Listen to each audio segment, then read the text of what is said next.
Io guardo il mio territorio, io posso dirvi una cosa, non sono assolutamente d'accordo sull'arrivo dei profughi e quindi che sia un condominio di paese di Quinto, che sia la caserma di Treviso, non abbiamo assolutamente risolto il problema. Sono contento del problema, della soluzione della caserma, perché non sono più qui nel mio territorio, abbiamo spostato un problema da un'altra parte. Mi provo a pensare il sindaco di Treviso o di Casier cosa possa pensare. Lì in quella caserma arriveranno minimo 100 che sono i nostri, ma ce ne stanno altri 200-300 e quindi come fai a gestire una situazione del genere?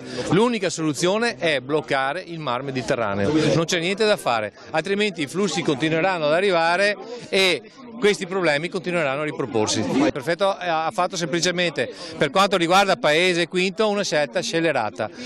Non ha assolutamente capito quali sono i problemi del territorio ed ecco che si ripropone il problema, ma i prefetti servono o non servono? È meglio dedicare e dare le competenze dei prefetti ai sindaci che sono i responsabili dei territori e che sono eletti dai propri cittadini? Io penso di sì, è giunto il momento. Beh, l'ho sempre detto che non era la soluzione ideale perché diventa un ghetto, alla fine questo è 100 persone ammassate in un unico posto, in un unico luogo, non era quello che nemmeno